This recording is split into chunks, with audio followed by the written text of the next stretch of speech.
So రీసెంట్‌గా మనం చూసుకున్నట్టయితే ఇర్రెస్పెక్టివ్ ఆఫ్ ఏజ్ చాలా మందికి హార్ట్ ప్రాబ్లమ్స్ వస్తున్నాయి. హార్ట్ స్ట్రోక్స్ కానీ, సడెన్ కార్డియాక్ అరెస్ట్ కానీ ఇలా చాలా పెరిగిపోతున్నాయి. అసలు ఈ హార్ట్ స్ట్రోక్స్‌కి రీజన్స్ ఏంటి? అసలు ఏమవుతుంది? హార్ట్‌కి సంబంధించిన ప్రాబ్లమ్స్ ఎలా ఉంటాయి? ఇలాంటి అన్ని విషయాలు తెలుసుకుందాం. ప్రస్తుతం మనతో పాటు డాక్టర్ హరికిరణ్ గారు ఉన్నారు, cardiologist from Srikara hospitals. Hi అండి, ఎలా ఉన్నారు?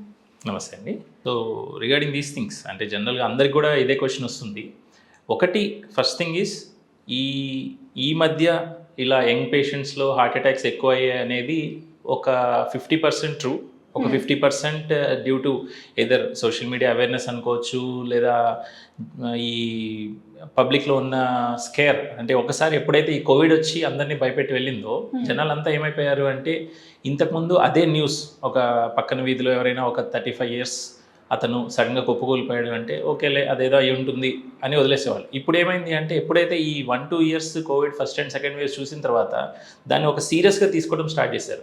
ఇంతకుముందు కూడా there are young deaths, young MIs అంటారు. అంటే కార్డియాక్లో యాక్చువల్గా 2 things ఉంటాయి. ఒకటి హార్ట్ అటాక్స్, ఇంకొకటి సడన్ కార్డియాక్ అరెస్ట్ అని చెప్పేసి. ఈ సడన్ కార్డియాక్ అరెస్ట్ అనేవి కొంతమందిలో జెనెటికల్ ప్రాబ్లమ్స్, అంటే వాళ్ళ ఫ్యామిలీలో ముందు తరాల నుంచే వాళ్ళు చిన్న ఏజ్లో ఎవరైనా చనిపోవడము, లేదా కొంతమందికి బిడ్డ పుట్టినప్పుడు అంటే కడుపులో ఉన్నప్పుడు కొన్ని జన్యుపరమైన మార్పులు జరిగితే దానివల్ల కొన్ని డిఫరెంట్ డిసీజెస్ వచ్చి వాళ్ళు ఏం జరుగుతుందో అంతా బాగానే ఉంటారు, everything is fine. It is not a heart attack. Heart attack అంటే హార్ట్కి సంబంధించిన రక్తనాళాల్లో బ్లాక్ వచ్చి ఆ బ్లాక్ వల్ల బ్లడ్ సప్లై ఆగిపోయి చనిపోవడం. అలా కాకుండా సడన్ కార్డియాక్ అరెస్ట్ అనేది హార్ట్కి సంబంధించిన ఎలక్ట్రికల్ యాక్టివిటీలో ఆగిపోవడం అనేది. అంటే గుండె జనరల్గా 60-90 సార్లు నిమిషానికి కొట్టుకోవాలి. అలా కాకుండా సడన్గా 200 సార్లు 300 సార్లు కొట్టుకొని దాన్ని VT-VF అంటారు. అంటే వెంట్రుకల్ అటాక్ ఇక్కడే వెంట్రుకల్ ఫిబ్రిలేషన్ అని చెప్పేసి అన్నిసార్లు కొట్టుకొని సడన్గా ఆగిపోతుంది. సో దీనికి రకరకాల జెనెటిక్ డిసీజెస్ ఉంటాయి. సో వీటి వల్ల ఏమవుతుంది అంటే, ఇంతకుముందు ఉన్న అవేర్నెస్ కంటే ఇప్పుడు కొంచెం ఎక్కువ అవేర్నెస్ వచ్చేసి ఈ సోషల్ మీడియా వలన ఇంతకుముందు ఒక మనిషి చనిపోతే 10 మందికి తెలిసేది, ఇప్పుడు 10,000 మందికి తెలుస్తుంది. They are getting more scared. The other possibility is, ఒకసారి ఎప్పుడైతే వైరస్ ఇన్ఫెక్షన్, ప్రీవియస్గా ఉండే వైరసెస్లో కూడా ఈ ఇన్ఫ్లమేషన్ అనేది ఉంటుంది. ఈ కోవిడ్ తర్వాత వచ్చిన వేరియంట్స్ ఏమవుతుంది అంటే, బాడీ మొత్తాన్ని ఒక ఇన్ఫ్లమేటరీ స్టేట్, అంటే వాతం అనేది క్రియేట్ చేసేసి వెళ్ళిపోతుంది. ఎప్పుడైతే ఈ రక్తనాళాల్లో వాతం క్రియేట్ అవుతుందో ఆ రక్తనాళాల్లో they will become more susceptible to form blood clots. అంటే ఇంతకుముందు ఒక బ్లడ్ కొంచెం స్లోగా వెళ్ళినా కూడా గడ్డగట్టేది కాదు. బట్ ఎప్పుడైతే ఈ వాతం అనేది, ఇన్ఫ్లమేషన్ అనేది ఒక పర్టికులర్ ఏరియాలో ఉంటుందో, బ్లడ్ కొంచెం స్లోగా వెళ్ళగానే అదేమవుతుంది అంటే రక్తం గడ్డగట్టేస్తుంది. సో ఆ గడ్డగట్టడం వలన హార్ట్ బ్లడ్ సప్లై ఆగిపోయి మోర్ హార్ట్ అటాక్స్ వస్తున్నాయి. జనరలీ ఈ మధ్య కొంచెము 30-40 years వాళ్ళలో ఎటువంటి రిస్క్ ఫ్యాక్టర్స్, స్మోకింగ్ కానీ, ఆల్కహాల్ కానీ, షుగర్, బీపీ లేకుండా సడన్గా హార్ట్ అటాక్ వస్తే మాత్రం అది చాలా వరకు because of this virus inflammation అనిపిస్తుంది. అది వ్యాక్సిన్స్ వల్ల అని కొంతవరకు అపోహ ఉంది. బట్ వ్యాక్సిన్స్ కంటే it is more of mild infection. అంటే కొంతమంది ఏంటంటే అంతకుముందు మైల్డ్ ఇన్ఫెక్షన్ వచ్చినా కూడా దాన్ని పట్టించుకుని ఉండరు. ఆ తర్వాత ఎప్పుడో వ్యాక్సిన్ తీసుకుని దీనివల్ల వచ్చింది అనుకుంటారు. Infection is more important than vaccination. అంటే కోవిడ్ ముందు కూడా హార్ట్ స్ట్రోక్స్ వచ్చినాయి, బట్ లైమ్ లైట్కి రాలేదని అంటారు. సో బేసికలీ ఇప్పుడు మనం చూసుకున్నట్టయితే ఈ హార్ట్ స్ట్రోక్స్ గురించి మీరు మాట్లాడారు కదా. సో శ్రీకర హాస్పిటల్స్లో మేము విన్న ప్రకారం అయితే చాలా అడ్వాన్స్డ్ టెక్నాలజీస్ యూజ్ చేస్తున్నారు. సో ఇలాంటి ప్రాబ్లమ్స్ వచ్చినప్పుడు ఆన్ టైమ్ ఆ సర్వీస్ ప్రొవైడ్ చేసి, హెల్త్ కేర్ ప్రొవైడ్ చేసి బయటికి తీయడం కానీ, so a kind of procedures మీ దగ్గర ఉన్నాయి? టెక్నాలజీస్ ఏం వాడుతున్నాయి? జనరల్గా ఫస్ట్ హార్ట్కి వచ్చింది హార్ట్ అటాక్ అంటే, ఈ కార్డియాక్ అరెస్ట్ అనేది చాలా సెకండ్లలో జరుగుతుంది. అది ఎక్కడైనా ఎంత పెద్ద కార్పొరేట్ హాస్పిటల్ కూడా they cannot do anything. Heart attack ఏంటి అంటే, అట్లీస్ట్ ఒక ఫస్ట్ 1 hour, గోల్డెన్ అవర్ అంటారు. అంటే చెస్ట్ పెయిన్ వచ్చిన పేషెంట్ వాళ్ళు అట్లీస్ట్ తొందరగా దాన్ని రికగ్నైజ్ చేసుకొని వాళ్ళు దానికి తగ్గట్టుగా జాగ్రత్త పడి నేను ఒక హాస్పిటల్కి వెళ్ళాలి అనే అవేర్నెస్ వాళ్ళు వచ్చిన తర్వాత first 1 hour is more important. ఎప్పుడైతే హార్ట్కి బ్లడ్ సప్లై ఆగిపోతుందో ఫస్ట్ 20 minutesలో హార్ట్ మజిల్ అనేది నెక్రోసిస్, అంటే హార్ట్ మజిల్ అనేది చనిపోవడం స్టార్ట్ అవుతుంది, పర్మనెంట్ డ్యామేజ్ స్టార్ట్ అవుతుంది. సో ఈ ఫస్ట్ 1 hourలో ఎవరైతే హాస్పిటల్ దగ్గరికి వెళ్ళారో we do call it as door to balloon time or door to needle time. అంటే ఒకసారి పేషెంట్ హాస్పిటల్ డోర్ దగ్గరికి వచ్చిన తర్వాత అక్కడి నుంచి డోర్ టు నీడిల్, అంటే మనము ఇంతకుముందు అంటే ఇప్పుడంటే అన్ని దగ్గరలో ఈ క్యాత్ ల్యాబ్ స్టంట్ వేసే మెషిన్స్ వచ్చేసాయి. బట్ ఇంతకుముందు 10 years బ్యాక్ అదంతా లేదు కాబట్టి ఒక ఇంజెక్షన్ ఇచ్చేవారు రక్తం గడ్డ కరగడానికి, హై పవర్ ఇంజెక్షన్, అది థ్రాంబోలైసిస్ అంటారు. సో ఆ డోర్ టు నీడిల్ టైం అనేది జనరల్గా 30 minutes అని చెప్తాం. అంటే 30 minutes లోపల పేషెంట్ అక్కడికి వచ్చే లోపల ఇమ్మీడియట్గా దాన్ని డయాగ్నోస్ చేసి ఇది చెస్ట్ పెయిన్ హార్ట్ది అని డయాగ్నోస్ చేసి దానికి ఈసీజీ తీసి, ఆ ఈసీజీలో ఒకవేళ హార్ట్ అటాక్ అని కన్ఫర్మ్ అయితే ఇమ్మీడియట్గా ఆ థ్రాంబోలైసిస్ అనే ఇంజెక్షన్ ఇవ్వడం, అది 30 minutes లోపల జరగాలి.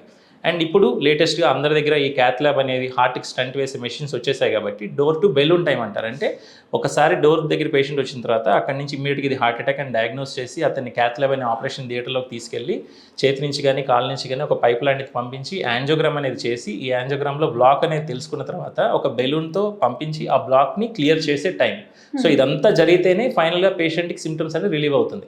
ఇదంతా జరగడాన్ని లెస్ దాన్ 90 minutes, అంటే వరల్డ్ హెల్త్ ఆర్గనైజేషన్ ఒక పెద్ద ఆర్గనైజేషన్లో ప్రపంచవ్యాప్తంగా door to balloon time 90 minutes లోపల ఉంటే it is a best centre to get cardiac infections treated అని.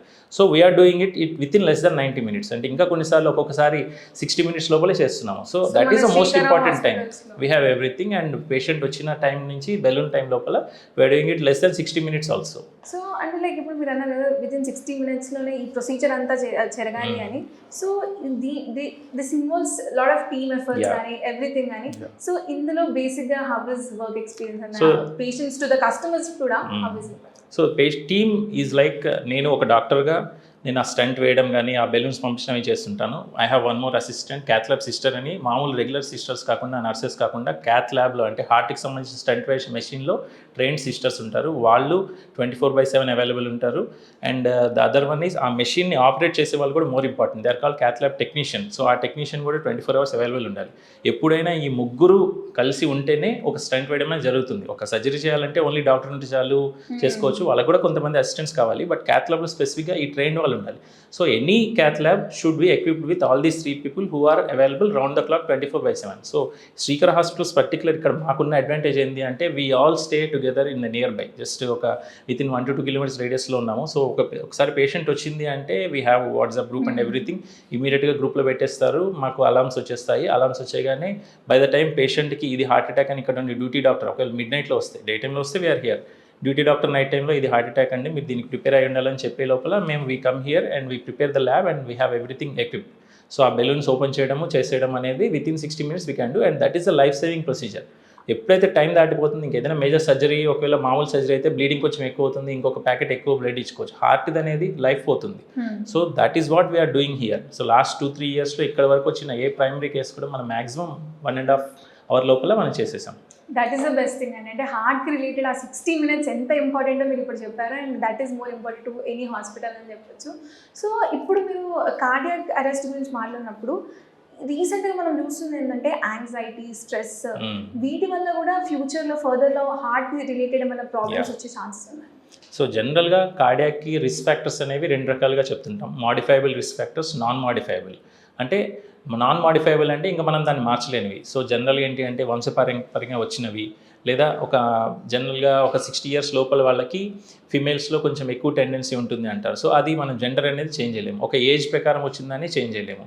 అండ్ మాడిఫైబుల్ రిస్క్ ఫ్యాక్టర్స్ అంటే ఈ డయాబెటీస్, హైపర్ టెన్షన్, స్ట్రెస్, ఇలాంటివన్నీ ఏంటి అంటే ఆ నాన్ మాడిఫైబుల్ మనం ఎలాగో మార్చలేము. వాటి కోసం ఇంకా మనం ఎంత ట్రై చేసినా అది మార్చలేము. మాడిఫైబుల్ వాటిని మనం ఎంత ట్రై చేస్తే అంత రిస్క్ తగ్గించవచ్చు. ఈ మాడిఫైబుల్లో డయాబెటీస్ అండ్ హైపర్ టెన్షన్ చాలామంది అంతా చెప్తూ ఉంటారు, షుగర్ కంట్రోల్లో పెట్టుకోవాలి, బీపీ కంట్రోల్లో పెట్టుకోవాలి అనేది. చాలామంది మర్చిపోయేది ఏంటి అంటే వాళ్ళ బ్యాక్గ్రౌండ్లో ఉన్న స్ట్రెస్. సో అందరూ ఏమనుకుంటారంటే సార్ నాకు షుగర్ కంట్రోల్లో ఉంది, ఎప్పుడు చూసినా షుగర్ వాల్యూస్ తినకముందు తిన్న తర్వాత ఫాస్టింగ్ అన్నీ కూడా నార్మల్గానే ఉంటాయి, బీపీ ఎప్పుడు చూసినా నార్మల్గానే ఉంటుంది, మరి నాకు ఇప్పుడు కొత్త బ్లాక్స్ ఎందుకు వచ్చాయి అని యాంజియోగ్రామ్ చేసిన తర్వాత ఇలా ఎందుకు వచ్చాయి అంటే, so then we go back to their profession, they stress levels and అప్పుడు ఏం తెలుస్తుంది అంటే most of the time these people are under constant stress. వాళ్ళు ఏంటి అంటే చాలా సంవత్సరాలుగా ఆ స్ట్రెస్లో ఉండిపోయి వాళ్ళ స్ట్రెస్లో ఉన్నారనేది కూడా తెలియదు. ఇప్పుడున్న కాంపిటేటివ్ లైఫ్లో అందరూ కూడా every business is like, every profession is like stressful.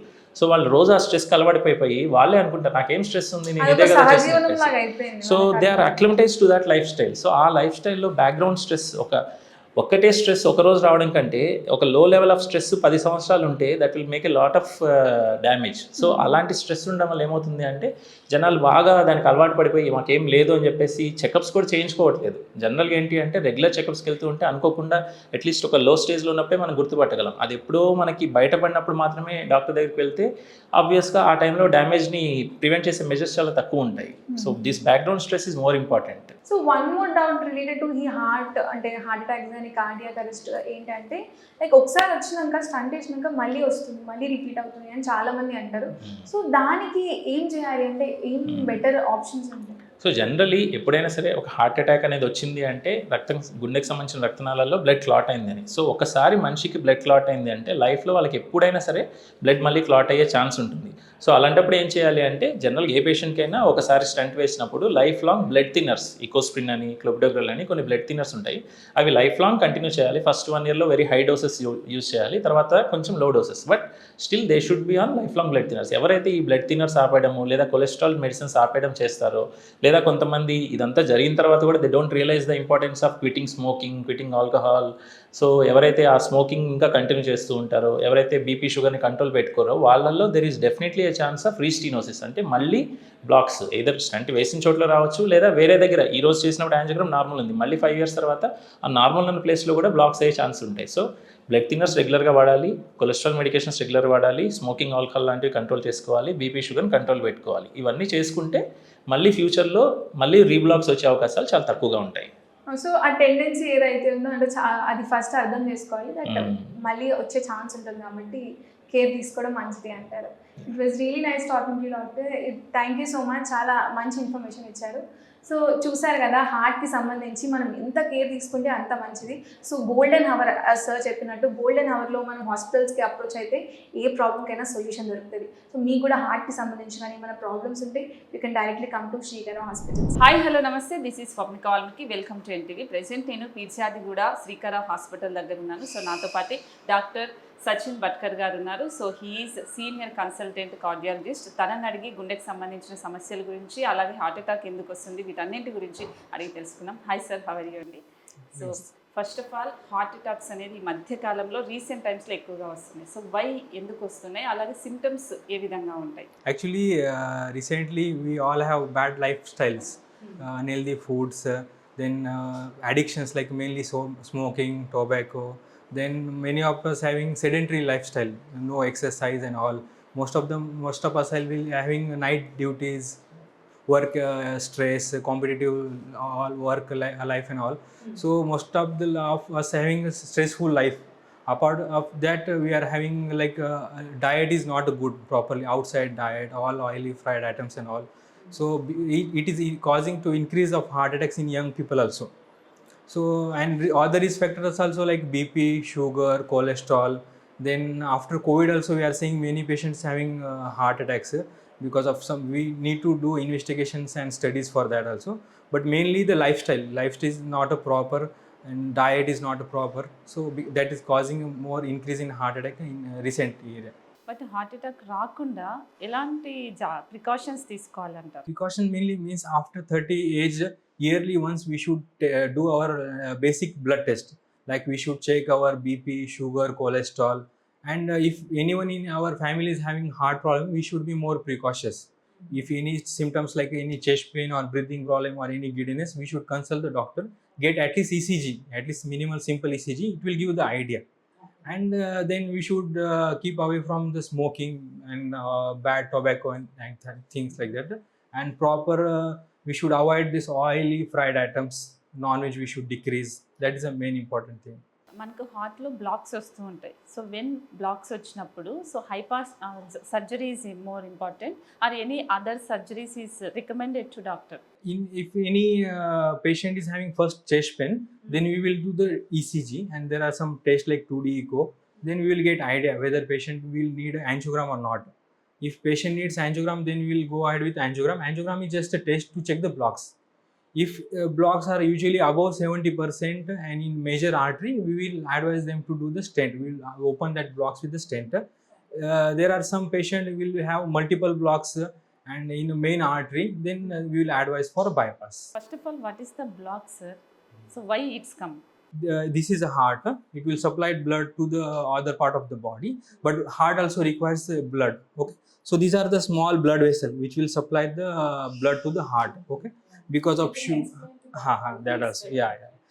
Because of sugar, cholesterol, BP and all, there are the formation of the blocks in these blood vessels. Okay, these are the blood vessel which will supply the blood to the heart. If there are any blocks in this blood vessel, it will cause this heart attack. Usually it's because of the BP, sugar, cholesterol, stress and all. It will cause smoking also. Smoking will increase the thickness of the blood. It will make our blood more clot. So it will have the clot, then it will have the heart attack symptoms and all. But if any heart attack it will come, you can suggest bypass surgery or any other surgery. What you will suggest? First, we will ask them to do angiogram. Angiogram is like from here or leg. We will put some catheter. We'll give some injection here, and we'll check these blood vessels. So we'll get idea how many percent of the blocks are there and how many arteries are involved. So usually, if blocks are below 70%, we will advise with medications. Okay. If blocks are above 70% in 1 or 2, 3 vessels, then we can open with the stent. Some people will have multiple blocks, all 3 arteries. We have 3 arteries. If multiple blocks are there, and in the starting point of the artery, we call it as left vein. If blocks are there, then we will ask them to better go ahead with the bypass, because there are studies that in such patient, and particularly in diabetic, bypass will have more good prognosis after 10 years, more good success rate compared with the stent. అలాగే గుండెకి stunts వేస్తూ ఉంటారు. So why stunts ఎందుకు అంత importance అంటారు? Because if blocks are above 70%, eventually it will become 100%. Once it get closed totally, that part of the heart will not get the blood. Okay, if you can imagine, if blocks are here completely, this part of the heart will not get the blood, so it will get damaged. In heart, if it get damaged, it's very difficult to come to the normal. Then this type of patient will have breathing problem, heart failure, sudden heart death. So we have to open it. If it open, then the heart will get its blood supply. So if you open with only balloons, then again there are chances that it will again close.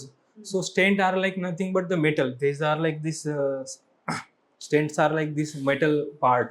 Okay, so it will stay inside only. And nowadays the stents are like a drug coated stents. So it will release the drug here inside. So it will prevent that again blocks at that side.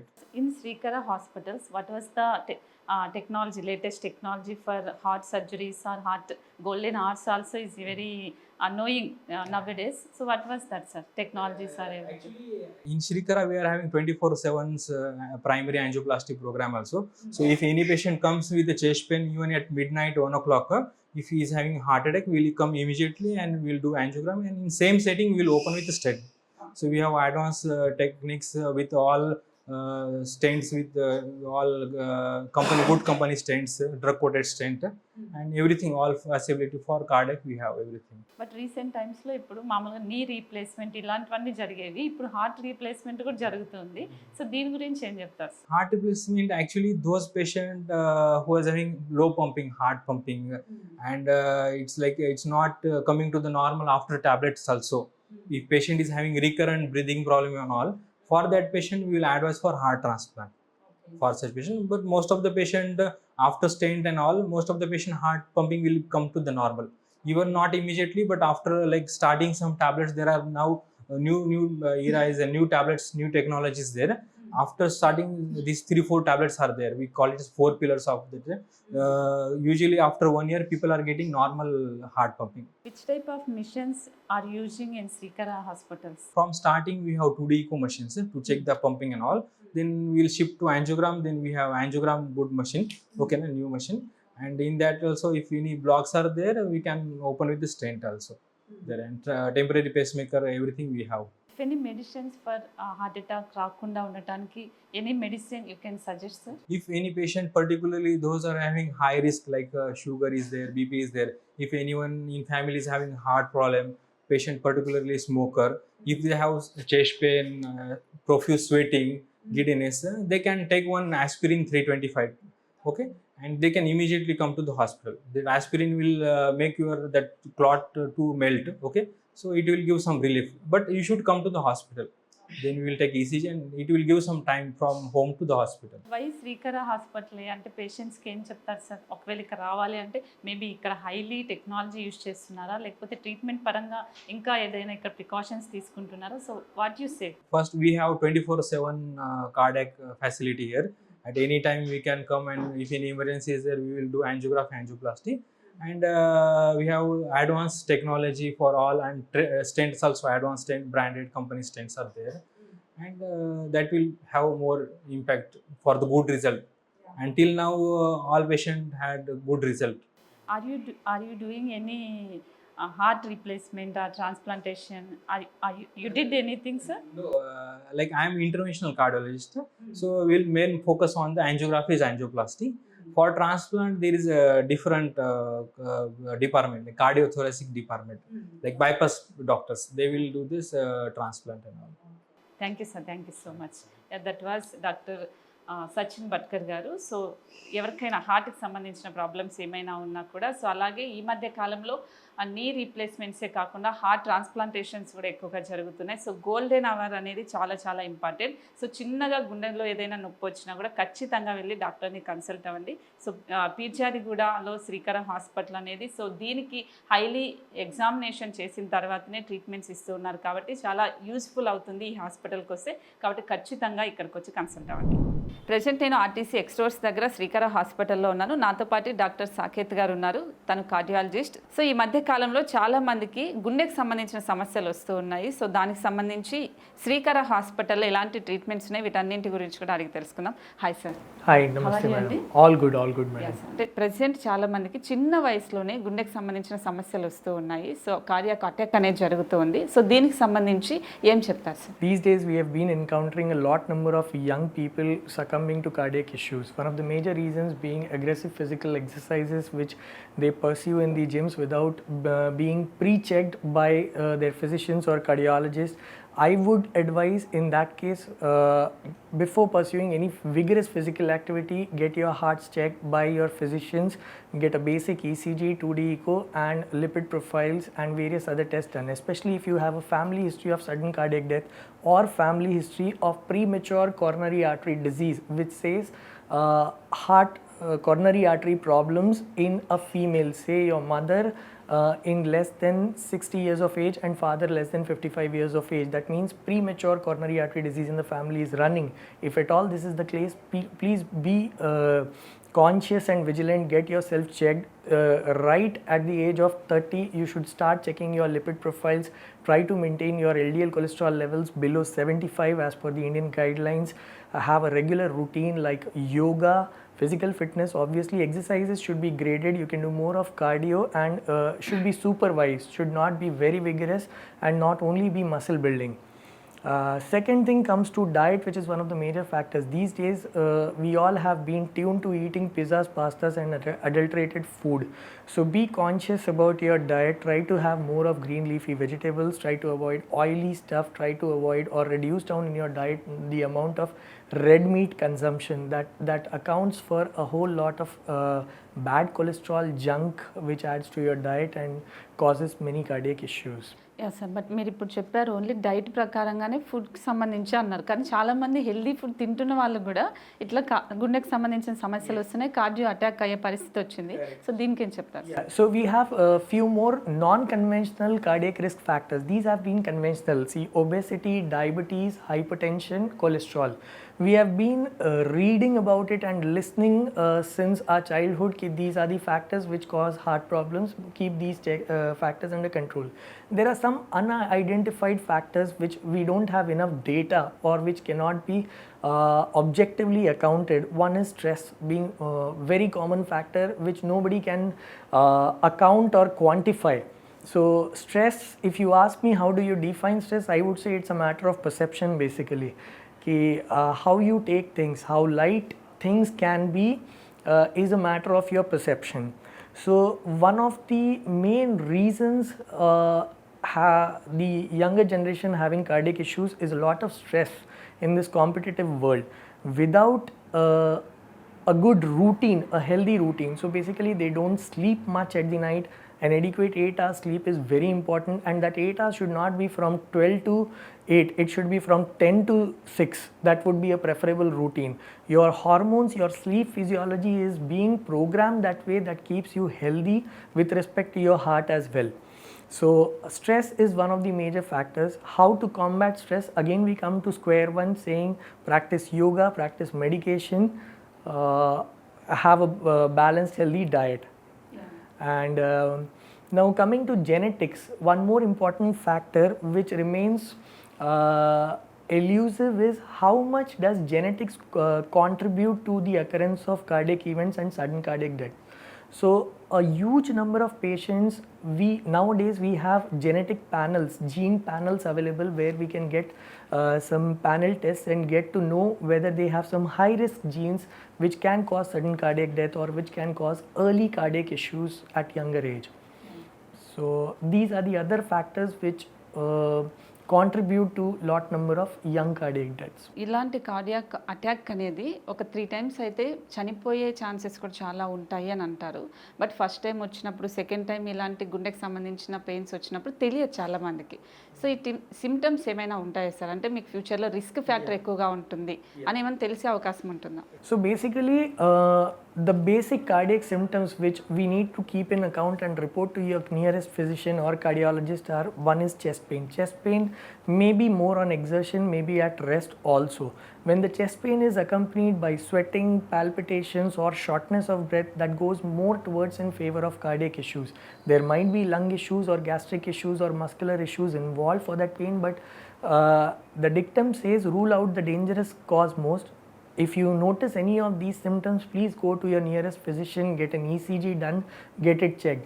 Then we can rule out the other. Once the major cardiac issues are ruled out, we can rule out the other causes like gastric issues, muscular pains or pulmonary issues. Srikara hospital ఇప్పుడు అంటే దీనికి సంబంధించి ఎలాంటి technology? So yeah, we have all the basic evaluations, right from non-invasive cardiac evaluation to screen patients who have chest pain, shortness of breath, palpitations. We have ECG, 2D echo, ambulatory Holter monitoring, which is a 24 to 48 hours continuous ECG monitoring to detect some abnormal heart rates or rhythms.